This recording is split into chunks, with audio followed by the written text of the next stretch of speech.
ئەم کاتتان باش بەڕێزان زۆر خۆشحاڵین کە لە خزمەتانین لە پانێڵی چوارەمە لەگەڵ پانێڵیستە بەڕێزەکانی ئەمڕۆمان حەزەکەم بە کورتی پانێڵیستە بەڕێزەکانتان پێ بناسێنم بەڕێز پرۆفیسۆر دکتۆر هیمداد عەبدولقەهار. He is a specialized expert in English language and linguistics in Salahuddin University. He has been teaching since 1998 undergraduate and postgraduate students from Salahuddin, Koya and Soran universities. He has a lot of publication, around 12 scientific books. He is an owner of electronic dictionary, ZAR dictionary. He has 48 publication academic papers and many, of course, magazine, newspaper publications. And he is a founder and CEO of Mega Mind Plus Academy for Education. Welcome, Professor. And also, we are having our panelist, Ms. Nella Noy. She holds an MA in International Education Leadership and Policy from the US, and MA in Teaching English as a Second or Foreign Language from UK, combined with 25 years of experience in teaching and training, curriculum development, international design and educational reform. Her experience including small, medium, large-scale educational projects in the MENA region, South Africa, Asia, and of course for ministries of education, local education authorities, and schools. Pleasure having you, Ms. Nello, today. Also, we are having Assistant Professor Dr. Aram Qadir. Dr. Aram بكردي ناردو تبارك خوي باسبوري بريزيان لفلسفة هاوتشرخ لوجيك وزمان لولاتي بريطانيا نوسري كتابو چندان توێژینەوەی زانستیە لە گۆڤار ئەکادیمیەکانی ناوخۆی کوردستان و عێراق ئەزمموی 20 ساڵی لە بواری چالاکی مەدەنی و ڕۆژنامەنووسی و پەروەردەیی و وانەبێژی هەیە و بەشداری لە دەیان کۆنفرانس و کۆجوان و کۆڕبەندی ناوخۆیی و دەرەکی داکردووە بەڕێزیان ئێستاش مامۆستایە لە زانکۆی ڕاپەڕین و پێشتر سەرۆکی بەشی فەلسەفە بوو. بەخێربێی کاک زۆر ئارام و هاوڕێی ئازیزم مامۆستا ستەم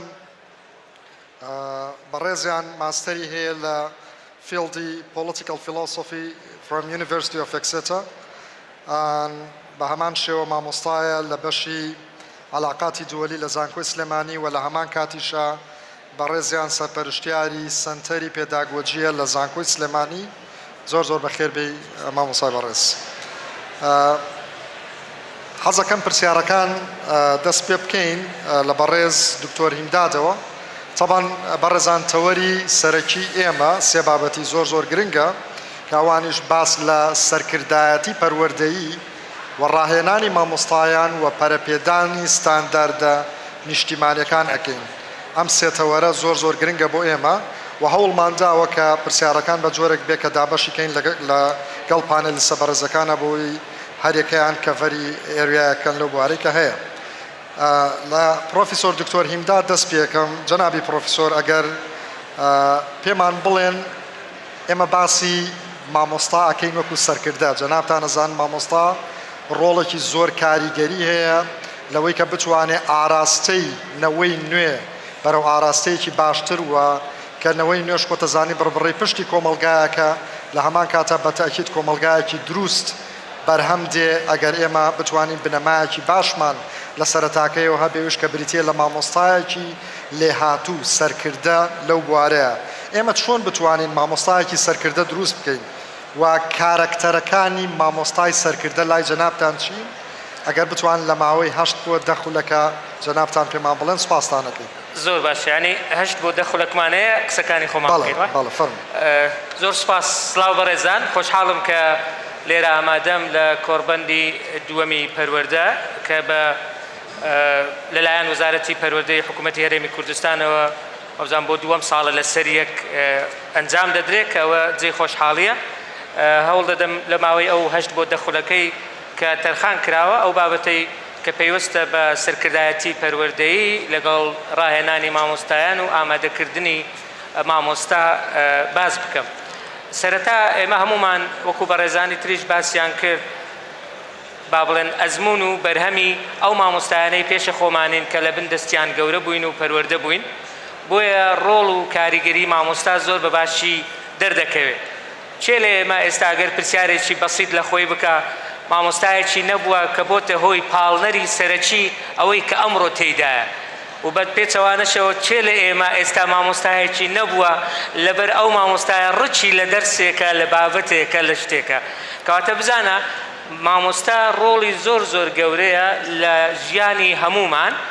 دەکرێت ئاراستەی ژیانت بگۆڕێ دەکرێت بتکاتە بە کەسێک پسپۆڕی من بۆ خۆم دەڵێم لەبەر چی حەزم لە زمانی ئینگلیزی بوو لەبەر مامۆستای ئینگلیزی قۆناغی سەرەتاییم کە مامۆستایەکی بەڕێزی کریستیان بوو مامۆستا حەنا کە من درود بۆ گیانی دەنێرم هەموو کات چونکە ئەگەر ئەو نەبووە ڕەنگە من لێرە نەمتوانی باە دابنیشم و ئەو دەرگایانەی کە زمانی ئینگلیزی بۆ من کردوتەوە ڕەنگە نەمدەتوانی بیکەمەوە لە لایەکی تریشەوە هەمومان لە ژیانمان مامۆستامان هەبووە کە ڕەنگە لەبەر با بڵێن کەسایەتی ئەو مامۆستایە ئەو دەرسەمان ئەسڵەن خۆش نەویستووە ڕقمان لە قوتابخانە بۆتەوە لە خوێندن بۆتەوە بۆیە بەڕاستی من پێم وایە بەوەیەک وتەی کورد مامۆستا دڵی سیستەمی پەروەردەیە ئەگەر بتەوێ ئەو سیستەمە تەندروست بێ دەبێ ئیش لەسەر دڵەکە بکەیت دەبێ ئیش لەسەر ئەو دڵ و کرۆچی سیستەمی پەروەردە بکەیت کە مامۆستایە مامۆستایانی بەڕێز و پانەڵەستانی بەڕێزیش باسی ئەوەیان کرد ئەگەر مامۆستایەک کارەکەی خۆی خۆش نەوێ ناتوانێت ئەو خۆشویستنی کار و پیشەیە بداتە کەسانی تر و ئەوانەی کە لە ژێر دەستیدان بۆیە من پێم وایە مامۆستا کۆمەڵک و تێکەڵەیەکە لە مەجموعەیەک تایبەتمەندی ئێمە زۆر جار گرنگی بەس بەلایەنی زانستی دەدەین کە بەڕاستی پێم وایە ئەوە هەڵەیەکی کوشندەیە ئێمە پێم وایە ئەگەر مامۆستا زیرەک بوو کێشە نییە ئەگەر کەسایەتیشی لاواز بوو ئەگەر زیرەک بوو کێشە نییە ئەگەر لە ڕووی هەڵچوونیشەوە کەسێکی ناجێگیر و ناسەقامگیر بوو ئەگەر زیرەک بوو کێشە نییە ئەگەر توندیش بوو لە قسەکردن و ڕووی خەڵکیشی شکاندەوە و ئەگەر تا ڕادەیەک بێڕێزیش بوو کێشە نییە بەڵام نەخێر من پێم وایە ئێستا کاتی ئەوەیە وەزارەتی پەروەردە پێوەرەکان بەرەواش بکاتەوە من پێم وایە زانست دەبێت دوای کەسایەتیەکە بێت ئەگەر هەمومان مامۆستای واشمان هەبووە کە زۆر زۆر زیرەک بووە بەڵام لەبەر شێوازی ڕفتارکردنەکەی خۆشمان نەویستوە و ڕقمان لە دەرسەکەشی بۆتەوە لەبەرەوەی مامۆستاشمان هەبووە ڕەنگە زانستەکەی لە ئاستێکی مامناوەندیشدا بووە ئاسایی بووە بەڵام لەبەرەوەی کەسایەتی بەهێز بووە لەبەرەوەی کەسێکی سەرکردە بووە لەبەرەوەی کەسێکی هاندەر بووە خۆشمان ویستووە کردیتمانە پێشەنجی خۆمان کەواتە ئەگەر ئێمە بمانەوێ ئیش لەسەر بەرەو پێشبردننی پەروەردە بکەین دەبێت ئیش لەسەر دڵی سیستەمی پەروەردە بکەین کە مامۆستایە و دەبێ بین ئەو تایبەتمەندیانە ڕیزبەندیەکانیان بگۆڕین ئەگەر پێشتر تەنها شەهادە و زانستەکە بەتەنێ بەڕووتی وەکو دەڵێ بەتەنێ بە مجەڕەدی پێوەری یەکەم بوو بەڕای من ئێستا کاتی ئەوە هاتووە ئەو پێوەرە چۆزێک بچێتەوە پاشتر پێوەری کەسایەتی بێتە پێش پێوەری هاندەر و تایبەتمەندی سەرکردایەتی و تایبەتمەندی پێشەنگبوون بێتە پێش ئەگەر مامۆستایەک بزانی بۆ خۆی لە کاتی دەوامی مەزبوطە ڕێک و پێکە لە مەواعیدەکانی مەزبوطە ئەگەر لە هاندان و لە تەسەڕوفی مەزبوطە لە ڕێزگرتن و لە پێدانی فیدباکی مەزبوطە لە یعنی لە ژیانی خۆی کەسێکی سەرکەوتووە من دڵنیام ئەوە لە ناو پۆلیش سەرکەوتوو دەبێتە پێشەنگێکی زۆر زۆر باش کەواتە ئەگەر بین تایبەتمەندیەکانی مامۆستای سەرکەوتوو دابنێن من لە کەسایەتیەوە دەست پێ دەکەم من دەزانم ئەو نەوەی ئێستا لەبەردەستی ئێمەیە جیاوازە ئێستا ئەگەر بەپێی ئەو پێوەرانە بێ ئەوانە پێی دەڵێن نەوەی ئەلفا ئەوانەی لە 2010 لەدایک بوون تاکو 2025 پێیان دەگوترێن نەوەی ئەلفا کە ئێستا جیلێک بە 15 ساڵ تەواو دەبێت ئەگەر ساڵانی پێشوو لە سەرەتای سەدەی 20ەوە هەر جیلێک دایان گوت 25 ساڵە ڕوبع قەرنێکە ئێستا بەهۆی تەکنەلۆجیا و پێشوەچوونەکان بۆتە 15 ساڵ ئەو جیلەی ئێستا لەبەردەستی ئێمەمانانە لە قوتابخانەکان و واخەریکە دێتە زانکۆش ئەوانە نەوەی ئەلفایان پێدەگوترێ کە لە 2025 ژمارەی دانیشتوانیان کە هەموو دنیا دەبێتە 8 ملیار کەس بەس نەوەی ئەلفا دەبێتە 2 ملیار کەس واتە 125 هەموو دانیشتوانی زەوی پێکدێنێ ئایا دەتوانین هەموو ئەوانە بگۆڕین؟ کاک دکتۆر یەک پرسیارەتە پێشەوە لێرەیە ڕەنگە مامۆستا بەڕێزی شەو پرسیارە بکەن نەوە تازەکە وەکووتمانەوەیەکی جیاوازە لەوەی پێش بەڵێ جیاواز ئایا کاریگەری مامۆستای سەرکەوتو جەنابەت فەرمووت من ئینگلیزیم خۆشەوێت لەبەرەوەی کە مامۆستاکەم وابووە بەس ئایا ئەم جەنەرێشنە بە هەمان شێواز ئەکەونە ژێر کاریگەری مامۆستاوە و یاخود ئێمە چی بکەین بە چ شێوازێک با بتوانین ئەو با بڵێن ئەو پۆزیتیڤ ئینەرژیە بگوێزینەوە بۆ دەست فێرخوازەکان خۆش بێت داهاتمە سەر ئەوە ئایا ئێمە دەتوانین 2 ملیار کەس بگۆڕین بە دڵنیاییەوە نەخێت بەڵام دەتوانین ئیش لەسەر مامۆستاکانمان بکەن کە ژمارەیان دیاری کراوە ئیش لەسەر مامۆستاکانمان بکەن شارەزای تایبەتمەندیەکانی نەوەی ئەلفا بن تایبەتمەندیەکانی نەوەی ئەلفا حەزیان لە تەکنۆلۆجیایە با ئەمەش حەزمان لە تەکنۆلۆجیا بێ بەشێک لە خوێندن و دەرزگوتنەوەمان بکەینە تەکنۆلۆجیا چونکە ئەگەر ئەو لەگەڵ 2010 لەگەڵ ئایپاد لەدایک بوو 2010 ئایپاد کەتۆ بازاڕی دنیا ئەو لەگەڵ ئایپادە لەدایک بووە کەواتە تەکنۆلۆجیا بەشێکی دانەبراوە لە ژیانی ئەو ئەگەر مامۆستایەک لەبەر هەر هۆکارێک بێ تەکنۆلۆجیا کانسڵ بکە و ڕەتی کاتەوە وەکو ئەوەی زەربەیەکی لێدابێ وەکو ئەوەیە بەشێکی لە ژیانی ڕەت کرد بێتەوە حەزی لێیە بەشدار بێ ئەو نەوەیە حەزی لێیە بەشدار بێ لە بڕیاردان کەواتە لە هەڵبژاردن کەواتە ئێمەی مامۆستا دەبێت خۆمان بگونجێنین لەگەڵ پێداویستیەکانی ئەو نەوەیە بۆ ئەوەی وەکو سەرکردە وەکو پێشەنگ ترێرمان بکە نەک وەکو ئەوەی ئەو دژمنێک بێ ئەو لە بەرەیەک بێ و ئێمەش لە بەرەیەکی تر بین بەڕاستی ئێستا ئەمە هەمومان زۆربەی کات وا دەڵێن گوتم ئێستا کاتی بەرەواشکردنەوەی پێوەرەکانە کاتی بەرەواشکردنەوەی وانەوتنەوەشمانە ئەگەر پێشووتر ئێمە تەنها دەرسی نەزەریمان لە ناو پۆل دەخوێند و عملیەکەمان دەناردەوە بۆ ماڵەوە بڕۆ لە ماڵەوە ئەو ڕاهێنانە شیکاری بکە من پێم وایە ئەوە دەبێت عکس بێتەوە دەبێت نەزەریەکە لە ماڵەوە بخوێنێ بێ عملیەکە لە ناو پۆل بکە بۆی ئەگەر کێشەی هەبوو مامۆستا لەگەڵ یەتی حەلی بکە بەڵام ئەگەر لە ماڵەوە کێشەی هەبوو چی بکە دەبێت تەلەفۆن بۆ برادرێکی بکە بەبێت تێگەیشتن لەسەر ئەو نەقلی بکە ڕەنگە دایک و باوکەکەش نەزانێت کەواتە ئێستا سەردەمی بەرەواشبوونەوەی وانەوتنەوە و بەرەواشبوونەوەی پۆلەکان و بەرەواشبوونەوەی پێوەرەکانیشە ئەگەر پێشووتر ئێمە دەرسێکمان شەرح دەکرد دەمانگۆ بڕۆن هەمووتان ڕاهێنانی لاپەڕە 57 شیکاری بکەن و بەیانی وەرنەوە وانە بەڵام ئەوە هیچت بۆ تەڵەبەکە نەهێشتەوە ئێستا هی سەردەم ئەوەیە ئەتۆ زیاتر لە بژاردەیەک بدەیتە تەڵەبە بۆ ئەوەی خۆی هەڵبژێرێ هەمووی یەک مەبەستی پەروەردەیی هەبێ هەمووی پێویست بێ بەو بابەتە بەڵام چەند بژاردەیەکی بدێ بڵێ یان یەکەم بکە یان دووەم بکە یان سێم بکە ئەگەر خۆی دەستی هەبوو لە هەڵبژاردننی ئەو ئەرکەی کە دەیکا خۆی هەست بە بەپرسیارەتی زیاتر دەکا کەواتە بەشێک لە بەرپرسیارەتی فێربوونمان گواستەوە لە مامۆستا بۆ قوتابیەکە خۆی ئەوەش دەکاتە ئەوەی میانەیەک و پەیوەندیەکی تونند و تۆڵیش دروست دەبێت لەگەڵ مامۆستاکە و لەگەڵ قوتابیەکە کاتێکە لە ناو پۆل بەردەوام لەبەری دەبێت ینی ئەگەر ئەمە بتوانین ئەو پۆلە تەقلیدیانە بە هەر شێوەیەک بێ بگۆڕین بەوەی کە تەنها مامۆستا چەق و سەرچەر و سەرچاوەی زانیاریەکانە نەخێر وای لێ بکەین بگەڕێ لە ناو پۆلەکان لە ناو کلاسەکاندا ئەوە بەڕای من گۆڕانکاریی جۆری و نەوعی دەکات لە ئەرکی مامۆستاییدا من پێم وایە دکتۆریا دواتر کە تۆزە کاتە بینێ کاتی تربان دەدەوە ئەگەر ڕوخسەت بدەیت پێم وایە ئێستا کاتی ئەوەیە وەزارەتی پەروەردە بیر لەوە بکاتەوە هەڵسەنگاندن بۆ ئەو مامۆستایانە بکاتەوە کە لە مێژە دامەزراون نەک ئەو نوێیانە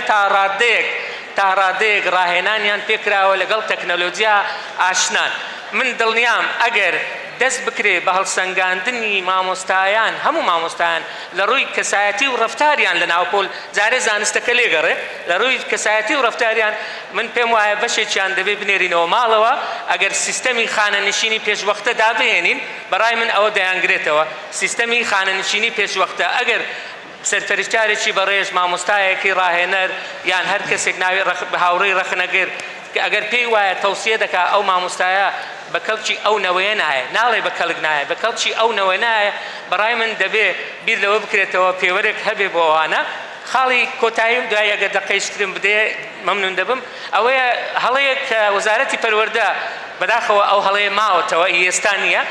هەموو تازە دەرچوان دەنێردرێن بوو شوێنە دوورە دەستەکان و دێهاتەکان وەکو ئەوەی ئەوان جورج و مشتی تەجارب بوو حەقلی تەجارب بن یعنی هیچ خبرەیەکی نییە دەچی 4-5 ساڵ فڕی دەدەی لەوێ تا خۆی فێر دەکا ئەو دێتەوە ناو شار من پێم وایە دەبێت لە ناو شار بێ ساڵێک دو ساڵ لەگەڵ مامۆستایەکی بە ئەزمون بێ ساڵێک دو ساڵ هەندێک شتی باش فێر بێ ساڵێک دو ساڵ ئەو دەبینێری ئەو شوێنانە چونکە ئەوانە زەمبیان چییە بەڕای من بۆیە دەڵێم ئێستا کاتی ئەوەیە هەندێک لە پێوەرەکان پێداچوونەوە بکەین ئاوەژویان بکەینەوە یان بەلایانی کەم ڕیزبەندیەکانیان بگۆڕن.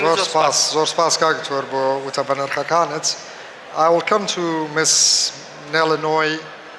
As you know that in 2015 in Paris Agreement, we are having sustainable development goals, 17 sustainable development goals. One of the goal number 4, is talking about quality of education. So inside quality of education, they are talking about lifelong learning.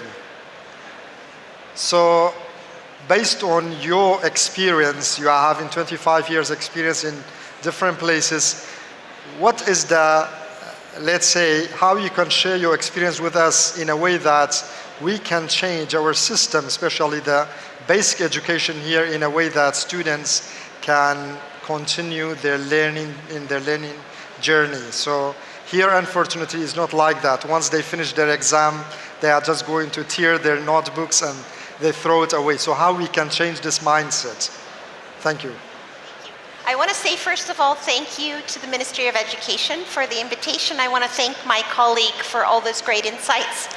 And I also want to say that exam-based systems are common all over the world. Yeah. In many different countries where I have worked, this is the case. Students want to pass exams because exams define their future. But as we all know, students are changing, and our students today, they have a different vision of the world. I was talking to a colleague earlier about this. They have different goals in life. They don't want to have the same career for the rest of their life. They want to be passionate about their learning. They want to be inspired.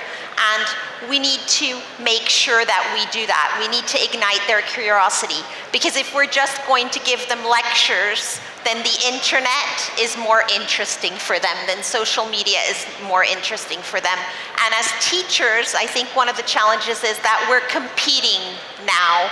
with the internet. We are competing. And if we're just going to be spoon-feeding, then as my colleague already said, they can find the information online. There's no need to be providing them with that. So I think one of the most important things is creating curiosity in them, in making the learning interesting. But that also means that as a teacher, I need to stay current. I need to be current and updated in what's out there. I need to integrate technology into my classroom. I need to use that technology all the time. And I need to let the learners teach me. It's okay to say to your learners, oh, what app have you used? You know, teach me, bring that into the classroom. My colleague mentioned choice. Give your learners choice. Give them the choice. Are you going to do a project related to this or that? How are you going to present your project? So link it to the real world out there. That's how we create lifelong learners, one step at a time. I think customize their learning. They don't all have to be doing the same thing. Everybody can be on their own path, on their own learning journey. Promote that intrinsic motivation. What motivates them? What are they interested in? What are their goals? Most of our learners from a young age actually already have passions. They already have interests. How can we ignite those in the classroom? And I think another thing that's very important is provide holistic learning beyond the classroom. How can we bring the global world out there into the classroom? Can they do projects online with other students? An example that I was involved in years ago was something called iEarn, where students do projects with students in other countries. Other ideas are getting them to do community service projects. Students in the 21st century are very interested in the world around them. They're very interested in what goes on in the world. They're very worried about what goes on in the world and about their future. So create learning that's linked to this. Because all of this, when we enrich their personal needs, when we get their interests ignited, that's when we start them on that lifelong learning journey. So I think that's very important, to ignite that love for learning, not just another lecture about history. Let them do a virtual field trip online. If you can't bring them to the pyramids in Egypt, bring the pyramids to the classroom, let them see that, and then let them investigate, let them learn about things, let them do their own research. But I think that's how we get them involved and we set up the students as lifelong learners. So based on your experience, what are the, let's say, the main challenges perhaps any education system in different countries they can face when they want to apply this lifelong learning in their, I mean, you have experience in many countries in Africa. So what are the main challenges that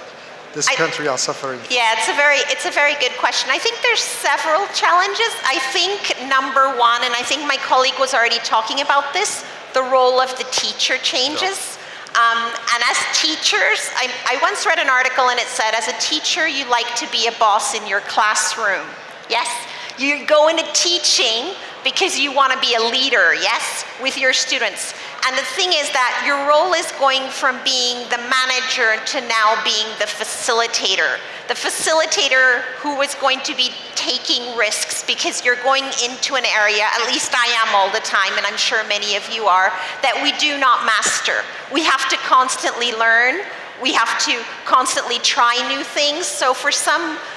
educators, that's a risk, yes? And you're not willing to take that. You're not willing to let go. In that student-centered environment where you're the facilitator, your role becomes different. So I think there's that. Number two, something that teachers always mention, what about the exams? Yeah. Yes, because projects take time. Student-centered learning takes time, and my students still need to be prepared for the exams. So that's also a really, I think, a challenging one. And then I think number three is digital literacy. Yes, not everyone is as digitally literate, and that can be teachers, that can be students. It can also be things like not having access to devices, not always having access to good quality internet. So those are all challenges, and I think that for me as an educator, I always say take it one step at a time. Yep. Don't change everything. Change is a process, so take it slowly, but get your students involved. Give them a role in it so that they feel empowered, and empower your teachers. Let them try something and let them, create a supportive culture. Teachers helping each other, different subject areas, teachers who are younger, who have more experience with technology, and older teachers working together, but create a supportive environment at your school. Thank you very much. Thanks a lot for your valuable inputs here. Thank you. And Dr. Aramjanian, bolay janabet, basi national framework again. Habuni standard ki nishtimani, girinji habuni standard ki nishtimani. جنابەت ئەگەر شتێکمان پێ بڵێ کە بۆچی گرنگە لە ئێستاە ئێمە ستانداردێکی نیشتیمانیمان هەبێ بۆ با بڵێن بواری پەروەردە و تا چەندێک ئەم ستاندارد نیشتیمانی ئەتوانین پەرەی پێ بین لە ڕێگەی کەریکوڵەم دیڤلۆپمنت و با بڵێن ئەو دەرەنجامانەی کە فێرخواز بەدەستی دێنێ لە داهاتووە لە خوێندنەکەیە. چی بکەین بۆ هەبوونی ستانداردێکی نیشتیمانی بەڕای جەنابتان؟ فەرمووین. سپاس جەنابی پرۆفیسۆر بۆ بەڕێوەبردننی پانێڵەکە. سڵاو ڕێز بۆ ئامادەبووان ئەوانەی کە لەناو هۆڵەکەن یاخود لە دەرەوە گوێمان لە دەگرن و سەیرمان دەکەن. و سپاس بۆ جەنابی وەزیر و ستافەکەی بۆ ئامادەکاری بۆ ئەم دووەم کۆڕبەندە. لە ڕاستیدا ڕێگە بدەن بۆی کە من لە دەواازەیەکەوە بێمە ناو وەڵامی پرسیارەکەی جەنابتان. ئەویش دەمەوێت سێگۆشەیەک دروست بکەم لە نێوان بۆچوونەکانی زانایەک لەگەڵ پەروەردەناسێک و سیاسیەک بۆی کە ئێمە بزانین چۆن شێواز و میتۆدێکی سیستەماتیک دەدۆزینەوە لە نێوان ئەم تێز و ئایدیا و بۆچوونانە کە پەروەردەیەکی نیشتیمانی و ستانداردێکی نیشتیمانی سەرپێ بخەین. بە نمونە ئەگەر ئەنیشتاین وەربگرین، ئەنیشتاین پێی وایە کە پەروەردە پرۆسەیەک نییە بۆ فێرکردنی ڕاستیەکان و فاکتەکان، بەڵکو ڕاهێنانی عەقڵە بۆ بیرکردنەوە. ئەمە ڕای زانایەکە، بەڵام ڕای پەروەردەناس و فەیلسوفێکی وەکو جۆن دێوی پەروەردە ئەسڵەن ئامادەکاری نییە بۆ ژیان، بەڵکو خودی ژیان خۆیەتی و ژیان لە بێشکەوە تاوەکو ناوگۆڕ بریتێ لە پرۆسێسێکی پەروەردەیی بە فەرمی و نافەرمیەوە. ئەگەر بۆچوونی سێم وەربگرم کە بۆچینی سیاسێکی وەکو نێلسۆن ماندێلایە ئەو پێی وایە کلیلی گۆڕانکاری جیهان بریتیە لە پەروەردە ئەوە تەنیا پەروەردەیە کە دەتوانێت دەستکاری جیهان بکات و خۆشبەختانە لای ئێمەش تاوەکو ئێساوم پۆتێنشیاڵە هەیە کە پەروەردە بتوانێت دەستکاری جیهانی ئێمە بکات و دووبارە دیزانی جیهانی ئێمە بکاتەوە بەڵام دەوێت بزانین جیهانی ئێمە چییەوە چۆن جیهانەکەمان دیاری بکەین و ئەم ستانداردە نیشتیمانی ئەم فوندەمێنتاڵ ئەم بناغە نیشتیمانیە چییە بۆی کە ئێمە دیزاینەکەی لەسەر بنیاد بنین بۆچی کلیلی گۆڕانکاری لە جیهاندا پەروەردەیە و پێی وایە لە پەروەردەدا کچی کۆڵبەرێک قسەی ماندێلایە تەمان کچی کۆڵبەرێک دەتوانێت ببێ بە پزیشک واتە دەتوانێت تەحولی گەورە بکات لە ژیانی خۆیدا کوڕی مەسەلەن کرێکارێکی کانێک دەتوانێت ببێتە بەڕێوەبەری کانەکە ئەو پێی وایە منداڵی کرێکاری کێڵگەیەک دەتوانێت ببێ بە مەسەلەن کەسایەتیەکی مەزن و پێشی وایە کە لە هەمان کاتدا ئەم کەسە دەتوانێت ببێت بە لە ڕاستیدا سەرۆکێکی مەزن بزانە پرۆسەی پەروەردە لە منداڵی کرێکاری کێڵگەیەکەوە چۆن مرۆڤسازی دروست دەکات بۆ کەسێک کە دەبێتە مەزنترین کەسی نیشتیمانەکەی وەکو سەرۆکێکی نیشتیمان پەروەری وڵات لەم سێ کوچکەیەدا دەبینین تەرکیزی یەکەمیان لەسەر ڕاهێنانە بێگومان ڕاهێنان دەبێت ڕاهێنانی نیشتیمانی بێ وەگەوەی لای ئەنیشتاین باسی ڕاهێنانمان کرد ڕاهێنانی عەقڵ بۆ بیرکردنەوە لە لایەنی دووەمدا ئەم مرۆڤسازیە پەیوەستە بە ژیانسازیەوە لە ڕاستیدا لای جۆن دێوی ئەم ژیانسازیە بەبێ ژینگەسازی بەبێ ئامادەکاریەکان و پەرەپێدانەکان و پەرەسەندنەکان لە پرۆسێسی پەروەردەدا لە تاک و دانەوە و کاریگەریەکان و ڕنگدانەوەکانی لەسەر ژیانی دەوروبەر بێگومان بەدینایە و لە سێهەمیاندا سیر دەکەین ماندێلا پرسی گەشە و گۆڕان و پەرەسەندن و پەرەپێدان دەبەستێتەوە بە پەروەردەوە بە پرۆسێسی پەروەردەوە لێرەدا دەبینین ئەگەر بۆ ئێمە چوارچێوەیەکی ستانداردی نیشتیمانی بۆ پرۆسەی پەروەردە و کەرتی پەروەردە بینا بکەین دەبێت بیر لە سیستمی نیشتیمانی بکەینەوە دەبێت بیر لە سیاسەتی پەروەردەیی نیشتیمانی بکەینەوە دەبێت بیر لە ڕنگڕێژی و بناغڕێژی پرۆگرامە پەروەردەیەکان لەسەر ئەساسی فکر و فەلسەفەی نیشتیمانی بکەینەوە دەبێت لەم سەردەمی گلۆبالیزیشن و جیهانگیریدا لە فەزای مەجازیدا لە نێو تۆڕەکاندا بیر لە دۆمینە نیشتیمانیەکانی خۆمان بکەینەوە ئێمە ئەگەر سەردەمی ئەیایە دەبێت بیر لە ئەیای نیشتیمانی خۆمان بکەینەوە دەبێت بیر لەوە بکەینەوە کە ئێمە هێندەی کە نیشتیمانمان هەیە دەبێت مرۆڤەکانمان بۆ نیشتیمان ئامادە بکەین دەبێت هەڵسەنگاندنی نیشتیمانیمان هەبێت دەبێت دەیان سەنتەری توێژینەوە و بەدواداچوون و هەڵسەنگاندن و ناوەند و دامەزراوەی نیشتیمانیمان هەبێت بۆی کە لەم پرۆسەیەدا بە فراوانی و بە شێوەیەکی تیمی ئاسۆی کار بکەن و هەروەها ئێمە ئەو وەختە دەتوانین مەسەلەن لە قوتابخانەکانماندا ڕانکینگی نیشتیمانیمان هەبێت ئێمە دەتوانین شکۆمەندی بۆ پەروەردە و بۆ پرۆسەکە بۆ مامۆستایان بۆ خوێندکاران قوتابیان بەجێگیری بێڵینەوە باڵاتری بکەین بەوەی کە لە ڕاستیدا هەموو کەسێک لە پرۆسێسی پەروەردەی نیشتیمانیدا بە ئاسانی نابێت بە مامۆستا ئەمە یەکێکە لەو استراتیژە نیشتیمانیانەی کە دەبێت ئێمە کاری لەسەر بکەین لەما کاتدا ڕاهێنانی مامۆستایان کە باس کراوە ئەمە بەشێکی جەوهەری گرنگە لە چوارچێوەی نیشتیمانی و ستانداردەکان بۆ بە نیشتیمانیکردنی پەروەردە دەرفەتی یەکسان و دۆزینەوەی یەکسانی و داد بۆ تەواوی خوێندکاران مامۆستایان ناوچەکان لە نیشتیماندا لە نێوان هاو نیشتیمانیاندا بریتیە لەو ئامانجە گەورەی کە ستانداردی نیشتیمانی هەوڵی بۆ دەدا هەروەها هەمیشە لە ستانداردی نیشتیمانیدا ئێمە ئەو ئامانجانەی کە دیاری دەکەین لە پێناو نیشتیماندا نەک لە پێناو بازرگانێکی بەژەوەندخوازانەدا یا لە پێناو ئایدۆلۆژیایەکی بەرتەسکدا یا لە پێناو بۆچوونێکی تەسکی حیزبایەتیدا بەڵکو ئەو ئامانجە باڵایان نیشتیمانیانەی کە دایان دەنێن لەگەڵ دەرەنجامەکاندا لێکدانەوەی بۆ بکەین و پرۆسەی هەڵسەنگاندنی بەردەوام وەرگرتنەوەی فیدباکی بەردەواممان هەبێ بزانین ئایا ڕێژی چەندی لە سەدی ئەو ئامانجەمان پێکاوە یاخود بەدی هێناوە و ئێمە واقعی بینانە واقعی کۆمەڵایەتی و ینی واقعی کولتوری سایکۆلۆژی ئەنترۆپۆلۆژی هەموو لایەنەکانی کۆمەڵگەی خۆمان بخوێنەوە بزانین چ ستانداردێکی نیشتیمانی بۆ ئێمە دەبێت کێشەی زمان مثلا زمانی دایک زمانی کوردی لە پاڵ زمانی کوردیدا چ زمانێکی دیکە پەرە پێ دەدەین و بە چ پێوەرێک دانانی پێوەرەکان ئەمە پێویستی بێگومان جگە لە سەنتەرە نیشتیمانیەکان پێویستی بە کۆنفرانسی نیشتیمانی هەیە پێویستی بە دەیان کۆڕبەند و شارەزا و لێکۆڵەر و توێژینەوە و ئەمانە هەیە کە کاری تێدا بکەن لە هەمان کاتدا ئێمە بۆ ئەوەی کە زەمینە بۆ دیزاینکردن و بنیادنانی ئەم ستانداردە نیشتیمانیە خۆش بکەین دەبێ بیر لەوە بکەینەوە کە کەرتی پەروەردە چۆن بخرێتە سەر ڕێچکەیە کە لە مرۆڤسازیدا بەهاسازی بینا بکە و ئەم بەها نیشتیمانیانە چین کە ئێمە دەبێ لە نێو تاچی پەروەردەکراودا بیان چێنین ئەگەر پرۆسەی پەروەردە طبعا بەدیدی من پرۆسەی پەرەسەندن تەنها پرۆسەیەکی بایۆلۆجی نییە بەڵکو پرۆسەی پەرەسەندن بە پلەی یەکەم پرۆسەیەکی پەرەسەندنی زیرەکی کەسایەتیە لە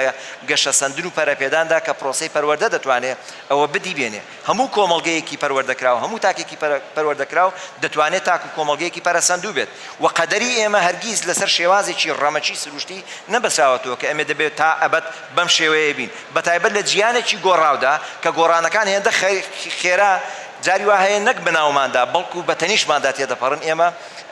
تەنیا لەوانەیە هەست بە تەپوتۆزی دوای گۆڕانکاریەکە بکەین کەواتە ئەم پەرەسەندنە دەبێت لە پرۆسەی پەروەردەوە دەست پێ بکەین و چۆن زەمینە بۆ ئەمانە خۆش دەکەین ئەم بەهایانە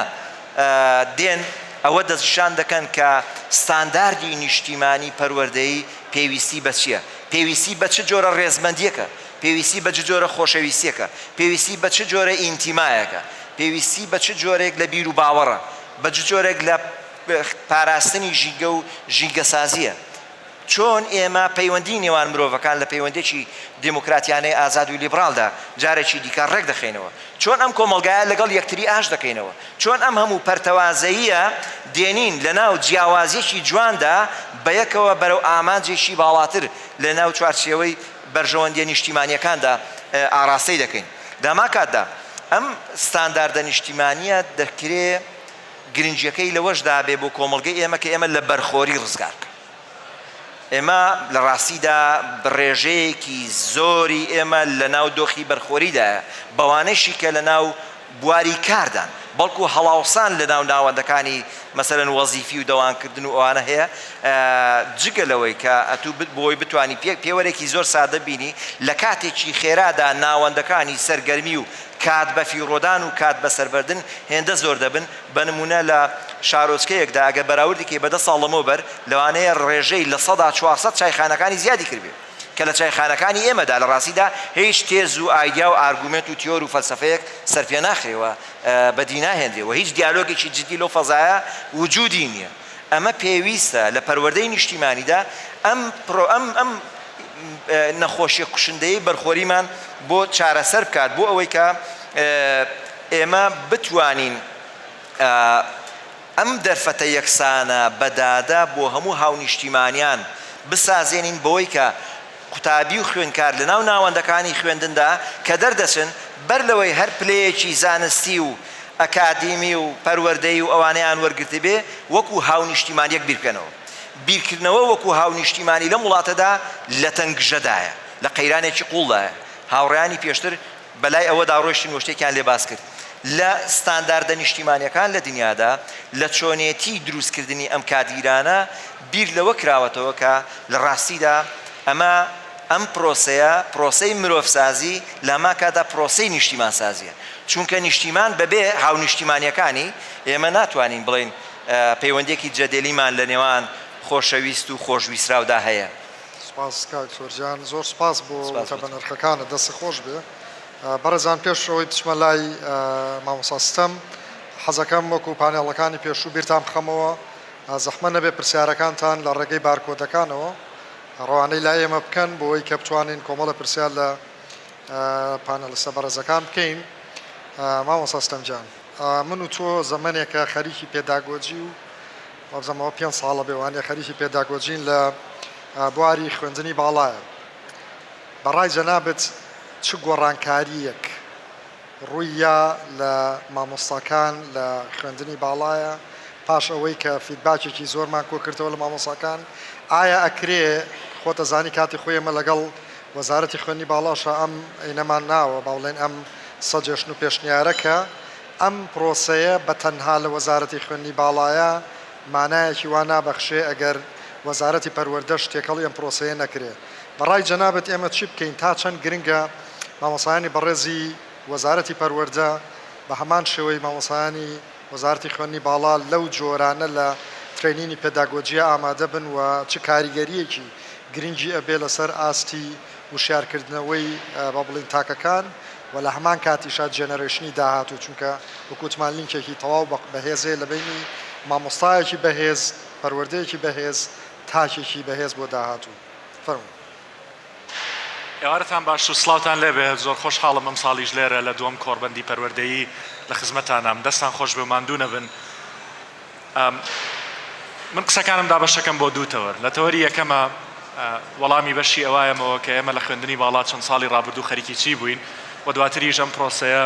و ئەم پرۆژەیە تا چەند گرنگە لە وەزارەتی پەروەردە جێبەجێ بکرێت.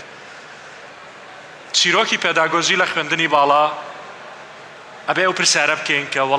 وەڵامە بۆ چ جۆرە پرسیارێک ئەم مەشروعە پەروەردەیە نیشتیمان سازیە پەروەردە سازیە وەڵامە بۆ چ جۆرە پرسیارێک. لە ناو پێداگۆژیە ئێمە لە چەند ساڵی ڕابردووە دەرگیر و سەرقاڵیەوە بووین کە ئەو پرسیارەمان بەجددی لە خۆمان کردووە کە چۆن پەروەردەکارانی ئێمە پەروەردە ئەکرێن. ئەگەر مامۆسایانی ئێمە ئیشیانەوە بێت کە پەروەردەینەوەی داهاتوو بکەن ئەم مامۆسایانە خۆیان چۆن پەروەردە کراون. پەروەردەکارانی ئێمە لەسەر چ بنەما و پرەنسیپ و ڕوئیایەکی پەروەردەیی لەسەر چ ڕوئیایەکی فەلسەفی پەروەردەیی پەروەردە کراون. بە تعبیرێکی تر وای دابنێتەوە ئۆتۆمبیلێک لێ خوڕید کە لەگەڵ دەستپێکردن بە ڕۆشتنە ئەگەر نەزانیت ئەچی بۆ کوێ هەر بەڕاستی ئەچی بۆ کوێ. ئەگەر پێشەوەی بڕۆیت پێشەوەی سیارەکەت بژوڵێنی ئەگەر نەزانی ئەچی بۆ کوێ هەر بە فعلی ئەچی بۆ کوێ لە بازنەیەکە ئەخولەیتەوە. یعنی ئەگەر ئینسان ڕوئیایەکی نەبێ ڕەنگە لە باشترین حاڵەتە لە بازنەیەکی داخراوە ئەخولێتەوە. بۆیە یەکێک لەو بابەتانەی لەو قەزێ زۆر جدیانەی لە ناو پێداگۆجیە ئەمە بەردەوام دەرگیری بوون بابەتی داڕشتنی ڕوئیایەکی پەروەردەییە. بۆ ئەوەی کە ئەم ڕوئیا پەروەردەیە داڕێژین لەگەڵ برای بەڕێزم دکتۆر توانایە سەردانی وڵاتی فنلەندامان کردووە کە یەکێکە لە سیستمە پەروەردەییە زۆر باشەکانی دنیا ژمارەیەکە لە دنیاە. ئەمە لێرەوە ئەوە بڵێم کە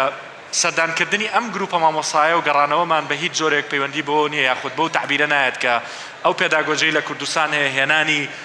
پرۆژەیەکی فنلەندیە بۆ کوردستان. چکە چەند هەوڵێکی لەم جۆرە درا و شکستی هێنا بە پێچەوانەوە سوودبینینە لە توراس و پێشکەوتنی بەشەریەت لە بواری پەروەردە و هێنان و داڕشتنەوەیەتی بە تامونەکەیەکی کوردی. کاڵێم بە تامونەکەیەکی کوردی بۆیە کە لەگەڵ پێداویستەکانی کۆمەڵگەی کوردیە بیگونجێنین. ئەم مەشروعە ئەم چیرۆکەی کە لە خوێندنی باڵا دروست بووە بۆ ئەوەی کە ئەم ڕوئیایە بکات بە واقع ئێمە لە ڕێگەی 6 جوانەوە کە 6 مۆدوڵی فێربوونە هەوڵمان ناوە کە ئەم ڕوئیایە داڕێژین و لە ئەرزی واقعا جێبەجێ بکەین. ڕوئیاکەی ئێمە بۆ پەروەردە ئەوەیە کە وەکو هاوڕێیانم باسییان کرد ئیشی پەروەردە تەنها دروستکردنی مۆزەفێک و کارمەندێک و کەسێک نییە لە بوارێکی دیاریکراوە پسپۆڕی هەبێ. ئیشی پەروەردە دروستکردنی هاوڵاتیەکی چالاکە ئەوی بە ئینگلیزی پێڵێن ئەکتیڤ سیتیزن. ئەکتیڤ سیتیزن هاوڵاتیەکی چالاک ئەو هاوڵاتیەیە لە پاڵ پسپۆڕی و کارەکەی خۆیە بەشداری گشتی هەیە خەمی گشتی هەیە لە کۆمەلگاکەیە بەشدارە لە چارەسەرکردن و دەرگیربوون لە خەمە گشتەکانی خۆیە. هاوڵاتیەکە بەرپرسیارەتی گشتی ئەگرێتە سەرشان. ئەو ڕوئیایی بۆ پەروەردە هەیە کە ڕوئیایەکە ئێمە بەس تەنها مۆزەفێک یان کارمەندێک لە بوارێکی دیاریکراوە پەروەردە ئەکەین و لێی ئەگەڕین ئەمە ڕوئیایەکی نادیموکراسیانەیە. لە دیدی دیموکراسێتە لە دیدی فەلسفەی دیموکراسێتە ئەبێ هاوڵاتیەک دروستکەی کە بەشداری گشتی بکە کە سیاسەت بە ئەرک و بەشداری گشتی و پانتایی گشتی بە ئەرک و ئیلتیزاماتی سەرشانی خۆی بزانێ. لە ناو پێداگۆژیە ئێمە 6 مۆدیولمان هەیە 6 دەستەوانەمان هەیە. ئەم دەستەوانانە ئیش لەسەرەوەکەن کە 6 ڕەهەندی خوێندنی باڵا دەستکاری بکەین. لە ڕەهەندی یەکەمە بۆیە ئەڵێم ئێمە سوودمان لە پێشکەوتنەکانی ئێستای مرۆڤایەتی بینیوە بە تامونەکەیەکی کۆمەڵگەی کوردی دامان ڕشتۆتەوە. ئەو پێشکەوتنانەی کە ئێستا لە دنیاە هەن و ئێوە بمان وەستێنن لە هەر جێگایەکە کە هەستەکەن ئەمە لەگەڵ کۆمەڵگەی کوردیان نایەتەوە یان سوودی بۆ کۆمەڵگەی کوردی نییە. بمان وەستێنن لە هەر شوێنەکایەوە هەستان بۆ کرد. لە هەوڵی یەکەما ئێمەمانەوێت وەکو کاک دکتۆر باسی کرد بەرەو پێشچوونە تەکنەلۆژیەکان و کەرەستە تەکنەلۆژیەکان بکەین بە بەشێک لە پەروەردە. لە دەستەوانەی دووهەمە ئێمە ئیش لەسەر بەسەنتەرکردنی فێرخوازەکەین کە چۆن سیستمی ئێمە بارگۆڕانێکی پێویستە لە مامۆستا سەنتەریەوە بۆ فێرخواز سەنتەری. لە دەستەوانەی سێهەمە یاخود لە ڕەهەندی سێهەمە ئێمە ئیش لەسەرەوەکەین کە هاوڕێی بەڕێزم کاک دکتۆر لێبڕاوانە لە 5 ساڵی ڕابردووە کە یەکێکە لە باشترین ڕاهێنەرەکانی پێداگۆژی کاری لەسەر کردووە ئەویش بابەتی هێنانی کەرەستەی داهێنەرانەیە و دووبارە بیرکردنەوەی ڕادیکەڵە یعنی ڕادیکەڵانە بیرکردنەوەیە لە تەقیم و شێوازی هەڵسەنگاندن کە ئێمە چۆن بتوانین محاضرات تەلقینکردن و نەسیحەتکردن تێپەڕێنین و چۆن بتوانین ئەو جۆرە لە فۆرمە لە تاقیکردنەوەی کە ئێستا هەیە لە پاڵەوەیە بگەڕین بۆ شێوازی تاقیکردنەوە هەڵسەنگاندنی تر کە لە دنیاە زیاتر لە 300 و شتێک شێوازی جیاوازی تاقیکردنەوە هەیە جگە لە ئێگزامەوەی کە ئاڵێ بیژمێرە بیبژێرە نازانم پرسیارەکە بکە باشترین حاڵەتە ئینسان تەقیمی زاکیرە و میمۆرەکەیەکرێت کە ئەوەی کە وەری گرتووە وەکو ئاوێنە وەکو چۆن پارێگە خەیتە بانکێک و دەریهێنیتەوەی کە پاولۆ فێرێری پێڵێ بانکینگ سیستم لە باشترین حاڵەتە سیستمەکە ئەوە تێناپەڕێنێ چۆن بتوانین لە دەرەوەی ئەمە بە دوای کەرەستەی جیاوازە بگەڕین. لە دەستەوانەی چوارەمە کە competence based education ئێمە هەوڵی ئەوەیەن کە دنیای دەرخیات و لەبەرکردن بگوێزینەوە بۆ دنیای بیرکردنەوە و توانست و کارامەیی لە پاڵەوەی کە فێرخوازێکی زانستی سیاسە بۆ بەمنمونە بێنمەوە لە بریەوەی کە هەر تەنها بزانێت تیۆرەکانی پەیوەندێنەوە دەوڵەتەکان چۆن ئیشەکە بتوانێت تحلیلێک لەسەر ئێستای دنیا و لەسەر ئەو ڕووداوە سیاسیانەی دەوروبەرمان بکات چۆن بتوانین نۆڵج و معریفە و کۆزانین بکەین بە توانست و سکیل و کارامەیی. ئێوە خۆتان بەردەوام دەست و پەنجەتان لەگەڵەوەیان نەرم کردووە کە تۆ فێرخوازێکە هەیە ئەزانێت بەڵام ناتوانێت لە بینیەوەی ئەزانێت و ناتوانێت دووشتی جیاوازە ئینسانەکرێ معریفەکەی هەبێت بەڵام نەتوانێت چۆن جێبەجێ بکە. ئێمە هەوڵێوایین کە ئەمە بگوێزینەوە بۆ ئەوە زانین بکەین بە توانست. لە دەستەوانەی پێنجەمە ئێمە لە کۆمەڵگەی کوردیا گفتوگۆیەک هەیە گفتوگۆیەکی ڕەش و سپیە. دەرچۆکانی زانکۆ پەیمانگاکانمان و شەشی ئامادەیمان کە کیەتە سەر هەلیکار چیان لێ بکەین. خەڵکێک ڕای وایە کە بێ حکومەت هەلیکاریان بۆ بدۆزێتەوە تەعینی بکەن کە ئەمەش ڕوئایەکە و دنیای ئێمە بەرەو ئاڕاستەیە ڕۆشتووە دنیای تەعینکردن و کاردۆزینەوە بەرەو کۆتایی هاتووە بەڕاستی. ئێستا حکومەت لاشەیەکی زەبەلاحە و زۆر ئیداری بۆ نادرێت لە پاڵەمە شاکەرتی تایبەت هەیە بەڵام لەناو پێداگۆجیە هەوڵی ڕێگەی سێهەمە درێ. ڕێگەی سێهەم دۆزینەوەی ڕێگەچارەی سێهەمەوەیە کە فێرخوازی ئێمە بتوانێت ببێ بە خاوەن بزنس و مەشروعی تایبەتی خۆی و حکومەت هەوڵی ئەوە بات فەندێکی دیاریکراوی هەبێت لە داهاتی نەوت و داهاتی ئەم وڵاتە ئێمە فەندێکمان هەبێت سندوقێکی هاندانمان هەبێت بۆ فێرخوازانی ئێمە و هیوادارم من پەیامە بگات بە وەزارەتی پەروەردە وەزارەتی خوێندنی باڵا ئەنجومەنی وەزیران کە سندوقێک هەبێ بۆ هاندانی دەستگیرۆیی گەنجانی ئێمە کە قەرزی ماوە درێژیان باتێ بۆ ئەوەی کە مەشروعی بچووک و مامناوەند دروست بکەن و لە بەشی شەشەمە لە پێداگۆجی ئێمە هەوڵی گەشەپێدانی ریسێرچە درێ یاخود توێژینەوە بخرێتە خزمەتی چارەسەرکردنی پرسە کۆمەڵایەتی و پرسە سیاسی و پرسە کۆمەلگاییەکانی کۆمەلگەی کوردیەوە. لە بەشی دووەمی قسەکانمە کاک دکتۆرە گەر ئیجازەم بیت چەند خولەکێک لە بەشی دووەمی قسەکانمە مێ باسی ئەوە بکەم کە فەراغێک لە بینی لە نێوان وەزارەتی خوێندنی باڵا وەزارەتی پەروەردەیە هەیە. ئەم فەراغە پەیوەندی بەوە هەیە ئێمە لە خوێندنی باڵاوە لە دوای 18 ساڵیەوە ئەرکی پەروەردەکردنی مامۆسا و ئەرکی پەروەردەکردنینەوەی داهاتوومان گرتۆتە ئەستۆ. 14 ساڵ لەم پرۆسەیە ئەرکی وەزارەتی پەروەردەیە. ئێمە پێویستمان بە داڕشتنی ڕوئایەکی نیشتیمانیە کە ئەم مەشروعی باسمان کرد خۆشبەختانە لە خوێندنی باڵا سەرکەوتوو بووە. بە فراهەمکردنی هەمان ژینگە و بەسەر لە سەرڕێگەشتنی هەمان ڕوئیا ئێمە ئەتوانین ئیشەکەمان یەکتری تەواو بکەین. بەردەوام لە خوێندنی باڵا قسەیەک کە ڕوبەڕوومانە بێتەوە لە خولەکانە مامۆساکان ئەڵێن ئێمە زۆر سوودمان لەم کۆرسە بینیوە بەڵام کاکە ئێوە هەوڵێک بن هاوارێک بکەن کە وەزارەتی پەروەردەش هەمان مەشروعی لێ دەست پێ بکە و وەزارەتی پەروەردەش هەمان مەشروع دەست پێ بکە بۆی ئێمە یەک ڕوئیای مشتەرەکمان هەبێ. من وەکو ستەم تەمەنایەکم هەیە